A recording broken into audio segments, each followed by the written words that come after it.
ये जो छोटा बच्चा है जिसने मटकी फोड़ी वो तुम लोगों के ग्रुप से था? तो कहाँ गया भाई वो?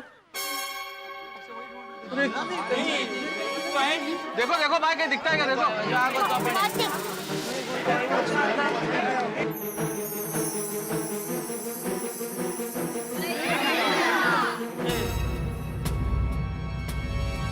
कहाँ गया? अरे उसे इनाम भी तो देना है 11,000 का। कहाँ गया वो? अरे अभी तो यहाँ ऊपर मटकी फोड़ रहा था, अचानक किधर गायब हो गया। एक सेकंड के लिए तो मुझे ऐसा महसूस हुआ था जैसे भगवान श्री कृष्ण खुद मटकी फोड़ रहे हो। मुझे भी है ना, मतलब साहब मुझे भी ऐसा ही एहसास हुआ। मुझे भी, मेरे को भी, मुझे भी भागा, मुझे भी, मुझे भी। मुझे भी वैसे ही लगा आती भाई, मैंने ऐसे देखा कि कृष्ण भगवान थे, बांसुरी बजा रहे थे। अरे रीटा, तुम्हारा तो कैमरा ऑन था ना, उसमें देखो ये सब रिकॉर्ड हुआ है क्या? हाँ उसमें आ गया होगा। देखो देखो देखो। हाँ बिल्कुल। कैमरा दे, मैं रिवाइंड करके देखती हूँ।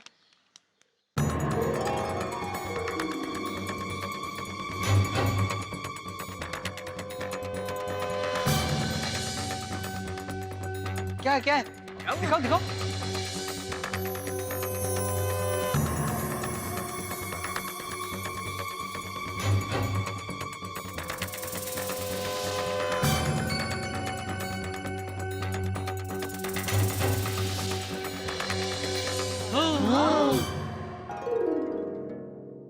ये देखिए,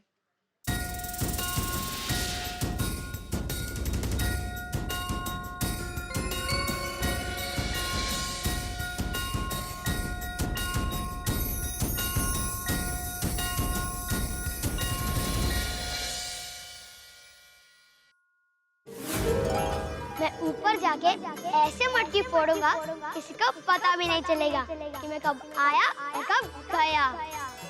अरे वो काली कमली वाला बच्चा और कोई नहीं, भगवान श्री कृष्ण थे।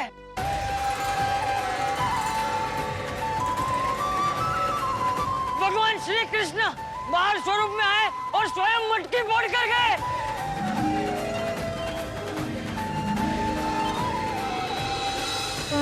बोलो कृष्ण कन्हैया लाल की जय। साक्षात गिरधर गोपाल हमारी सोसाइटी में है। हमारा तो जीवन सफल हो गया, सफल हो गया। हाँ। सही बात है। चीज चुराने वाला, मक्खन चुराने वाला, रास रचने वाला हमारी सोसाइटी में यहाँ धन्य हो गए हम। नंद करो, नंद करो, जय कन्हैया लाल की, हाथी घोड़ा पाल की, जय कन्हैया लाल की, हाथी घोड़ा पाल की, जय कन्हैया लाल की। आज हमने जो महसूस किया, जो देखा, अगर हम किसी को बताएंगे तो कोई मानेगा ही नहीं। कोई नहीं। वो भले कोई ना माने, लेकिन हमारा दिल तो जानता है। बिल्कुल, हमारी इन आंखों ने देखा है भगवान को। कल महाराज जी ने सही कहा था, अगर दिल से प्रभु की भक्ति करो तो प्रभु दर्शन देते ही है। साइंस इसको मास इल्यूजन कहेगा, लेकिन मैं इसको out of the world experience कहूंगा। बिल्कुल बिल्कुल सही कहा यार। विज्ञान में तो भ्रम की यही परिभाषा है ना कि हम वही देखते हैं जैसा हमारा मन सोचता है, लेकिन जो हमारा आज का अनुभव था वो तो अलौकिक था, दिव्य था। भ्रम नहीं था ये। इस अलौकिक अनुभूति को कोई शब्द, कोई परिभाषा नहीं बांध सकती। फिर अभी वो इनाम के 11,000 रुपए? अरे भिंडी मास्टर, वो तो द्वारकाधीश है, उनको 11,000 से क्या लेना देना है। 11,000 रुपए धर्म के कार्य में खर्च कर देना। बिल्कुल सही कहा चाचा जी, बिल्कुल सही कहा। इस बार की दही हांडी में गोकुल धाम सोसाइटी के सभी निवासियों को एक दिव्य अनुभूति हुई है। ये एक ऐसी अनुभूति है जिसको बयान कर पाना बहुत ही ज्यादा मुश्किल होगा। शायद हम ये बात किसी को समझा ना पाए, सिर्फ महसूस कर सकते हैं। कृष्ण भगवान के वो दर्शन हम सारी जिंदगी भूल नहीं पाएंगे। आप कहीं मत जाइए, देखते रहिए कल तक। गिरिराज धरण की जय, काली कमली वाला की जय।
कर रही है दया? आप यहाँ बैठे बैठे कहीं खो गए थे तो आपको वापस ला रही थी। अगर आपको खोना ही है तो अकेले अकेले क्यों खो रहे हैं? साथ में मुझे भी ले जाइए खोने के लिए, मजा आएगा। वैसे टप्पू के पापा, आप कहाँ खो गए थे? क्या बताऊं दया, करोड़ों रुपया खर्चा करने पर भी ऐसा अनुभव नहीं मिल सकता। आज हमारा जीवन सफल हो गया नहीं? हाँ टप्पू के पापा, श्री कृष्ण भगवान बाल स्वरूप में आए और उन्होंने कहा भी कि मैंने बहुत सारी मटकियां फोड़ी है, फिर भी हम उन्हें पहचान नहीं पाए। अरे इसे ही तो कानूड़े की लीला कहते हैं दया। रेगिस्तान में खोए इंसान को ठंडे पानी का गिलास मिलने पर जैसा शांति मिलती है, ठीक वैसी ही शांति आज हमारे भटके हुए अशांत मन को कृष्ण भक्ति से मिली है। टप्पू के पापा, आपके और मेरी माँ के विचार कितने मिलते जुलते हैं। अरे मैंने माँ को फोन करके आज जो भी हुआ वो सब बताया। तो मैंने क्या कहा पता है? क्या? मैंने कहा हमारी गोकुल धाम सोसाइटी में सच है, यहाँ पर मतभेद होते हैं पर मनभेद नहीं होते। यहाँ पर तकरार होती है पर तलवार नहीं निकलती। हमारी गोकुल धाम सोसाइटी में श्रद्धा है पर अंधश्रद्धा नहीं है। यहाँ पर प्यार का मूल्य पैसों से बढ़कर है और शायद इसीलिए हम सबको ऐसी दिव्य अनुभूति हुई। वाह वाह वाह, हमारी शादी के इतने साल बाद आज पहली बार मेरे और तेरी माँ के विचार मिले। हाँ तो मेरी माँ के जैसा सोचना हर किसी के बस की बात नहीं होती। टप्पू के पापा, आपको एक खुशखबर देनी है। क्या? माँ ने कहा अगले साल गोकुलाष्टमी मनाने के लिए माँ हमारी गोकुलधाम सोसाइटी में आएगी। चलो, मतलब अगले साल गोकुलधाम की गोकुलाष्टमी अच्छी नहीं होगी? क्या? अरे बहुत अच्छी होगी। हाँ। दया, एक काम करेंगे, अगले साल गोकुलधाम की मटकी हम तेरी माँ से ही फोड़वाएंगे। हाँ, अरे माँ तो यूं मटकी फोड़ देगी, मजा आएगा। तो बोलो इस बात पे नंद घेरा नंद भयो। जय कन्हैया लाल की, हाथी घोड़ा बाल की, जय कन्हैया लाल की।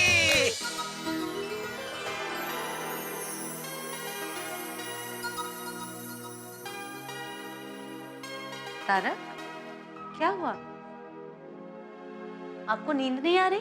नहीं नहीं अंजलि, मैं आज के उस दिव्य और अलौकिक अनुभव के बारे में सोच रहा हूँ। और कहते हैं ना, अनुभव जब तक स्मृतियों में ताजा है उसी वक्त अगर लिख दिया जाए तो शब्दों में प्राण आ जाते हैं। बिल्कुल सही। तारक, मैं तो कब से सोच में पड़ी हूँ, मुझे तो कुछ समझ में ही नहीं आ रहा। क्या सच में भगवान आए थे? उन्होंने मटकी फोड़ी? पता है ना, कल रात को कोई मक्खन भी खा गया था। ये सब हमारा भ्रम है कि सच में चमत्कार है? अंजलि, ये तो हम पे निर्भर करता है। अगर हम माने तो चमत्कार और नहीं माने तो कुछ भी नहीं। मतलब? देखो ना अंजलि, दुनिया में ऐसी बहुत सारी चीजें हैं जो हम तर्क के साथ समझ सकते हैं। जो तर्क के साथ समझ सकते हैं वो विज्ञान, और जिसे तर्क के साथ नहीं समझा जा सकता वो चमत्कार। जैसे परमाणु विस्फोट में सारी दुनिया खत्म हो जाती है लेकिन कॉकरोच बच जाता है। पता नहीं कैसे। ऊंट बिना पानी के महीनों रेगिस्तान में रह सकता है। कहते हैं कि उसके पेट में इनबिल्ट पानी का टैंक है। एक कीड़ा रेशम का घर बनाता है और उसके बाद तितली बन के निकल जाता है। अब ये सारी चीजें समझ के बाहर है।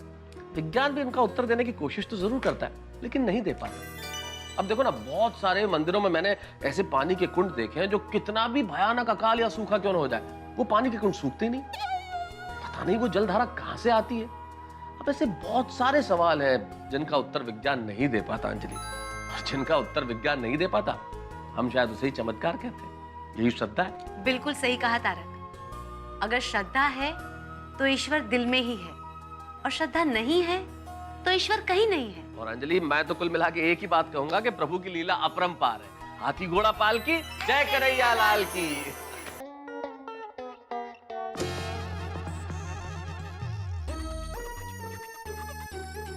वाह वाह वाह, जबरदस्त।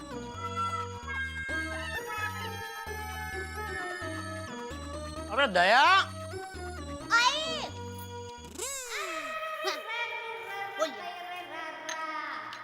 दया, मैं इतनी जगह घुमा हूँ, इतनी बड़ी बड़ी होटल में मैंने खाना खाया है, लेकिन तेरे हाथ के बने खाने का जो स्वाद है वो मुझे और कहीं नहीं मिलता। इसकी क्या वजह है? इसकी वजह मैं नहीं, इसकी वजह आप है। मैं? कैसे? देखिए, जब आप बाहर खाना खाते हैं तो मुंह से खाना खाते हैं, और जब घर पे खाना खाते हैं तो मुंह से खाना नहीं खाता? नहीं, तो तब आप दिल से खाना खाते हैं। और मैं भी आपके लिए दिल से खाना बनाती हूँ, तो मेरा प्यार खाने के जरिए आपके दिल तक पहुँच जाता है, और इसलिए खाना इतना स्वादिष्ट बनता है। ओहो। तू तो एकदम बड़ा बड़ा लेखकों की तरह बात करने लगी है। कहाँ से सीखा यह सब? मेरी माँ ने सिखाया। अच्छा। माँ हमेशा कहती है पत्नी को अपनी जबान पर संयम रखना चाहिए, और ऐसा खाना बनाना चाहिए कि पति की जबान संयम तोड़कर बस खाना खाती ही रहे, खाती ही रहे, खाती ही रहे। बिल्कुल बराबर कहा माँ ने।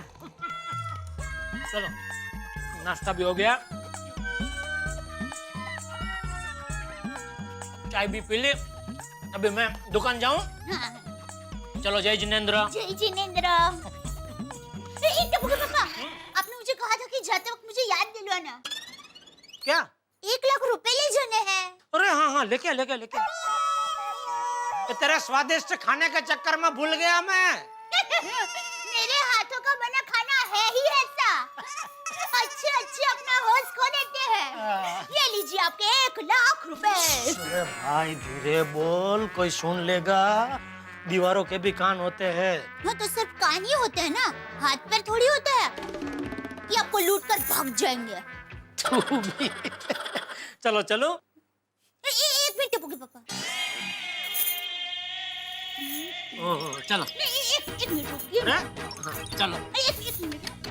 अरे यहाँ क्या लगा रही है? ये क्या 3-3 टीके क्यों लगा है?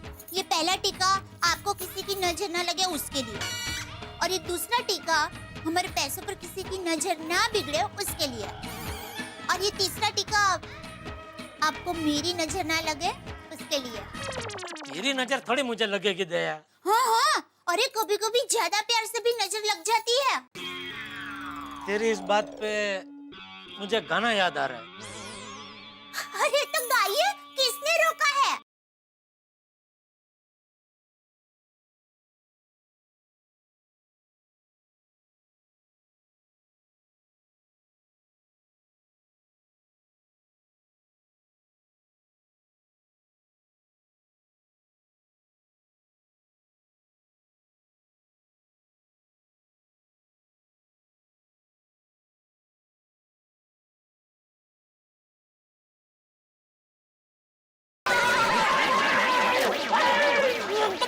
बापूजी, आपको लगा तो नहीं? अरे लगा तो नहीं वाली, क्या कर रहा था? कुछ नहीं, मैं दुकान जा रहा था। अरे तो सीधा सीधा इंसान की तरह चल के जाना चाहिए ना, ऐसे फंगोड़ाने की क्या जरूरत थी? फंगोड़िया कहना। सॉरी सॉरी बापूजी। जय जिनेंद्र। हाँ, जय जिनेंद्र। पापा, संभल के जाना। हाँ। जेठिया, कुछ जोखम लेके जा रहा है? हाँ हाँ बापूजी, लेकिन ज्यादा नहीं है। फिर भी कितना लेके जा रहा है? ज्यादा नहीं है बापूजी। 1 लाख रुपए है बापूजी। 1 लाख? सिर्फ सिर्फ 1 लाख रुपए तुझे सिर्फ लगते हैं? नहीं बापूजी, आपको टेंशन ना हो इसलिए मैंने सिर्फ बोला, बाकी मुझे पता है 1 लाख होता है। लेकिन आप मेरी चिंता मत कीजिए, मैं संभल के जाऊंगा, मुझे कुछ नहीं होगा। हाँ, अरे भाई आजकल किसी का कोई भरोसा नहीं है। हाँ। जय जिनेंद्र। जय जिनेंद्र। जय जिनेंद्र। जय जिनेंद्र। हाँ।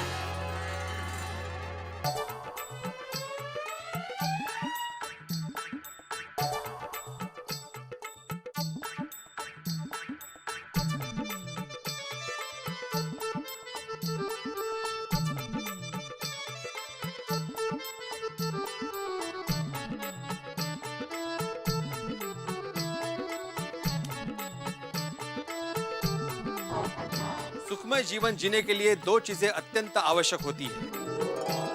एक अच्छे विचार और दो अच्छे आचार। भिड़े,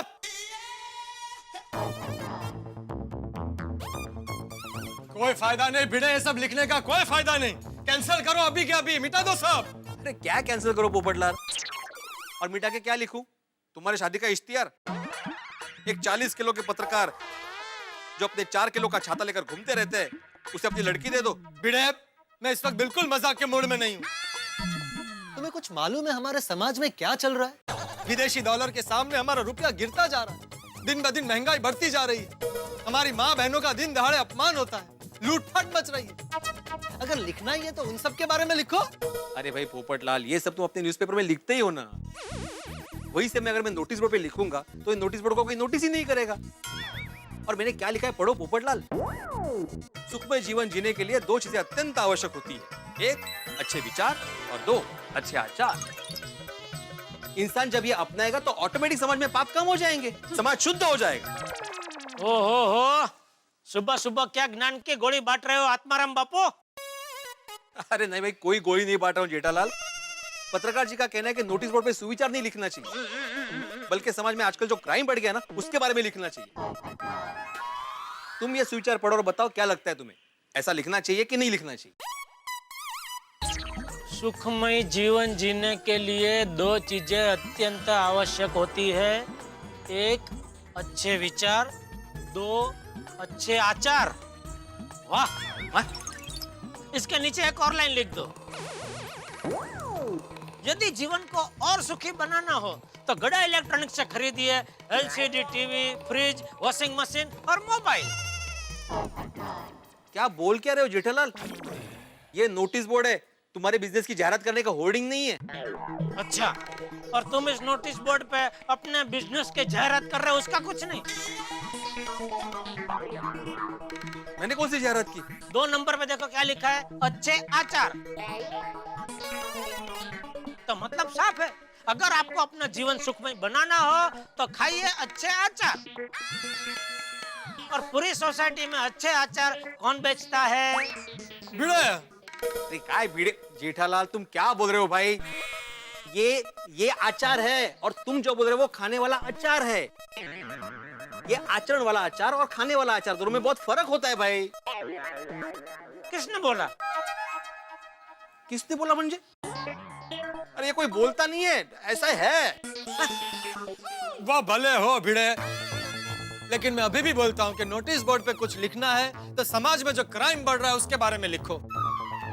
कल की बात है जेठालाल, मेरा एक दोस्त रिक्शा में जा रहा था तो एक सुनसान जगह पर 2 लोग रिक्शा में चढ़ गए, उसे लूट लिया और रिक्शा के बाहर फेंक दिया।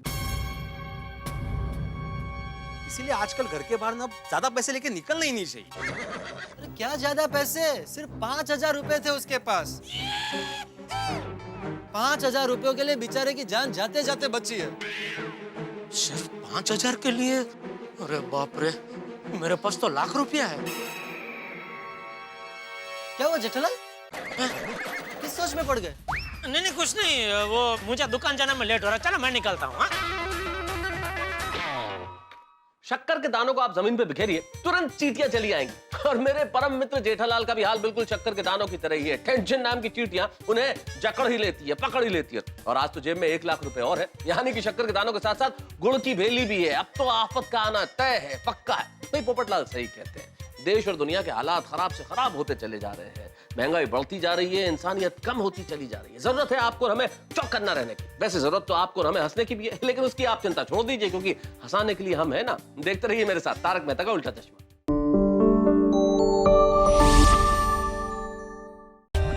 For more updates, subscribe to our channel, click the show links and enjoy watching the videos.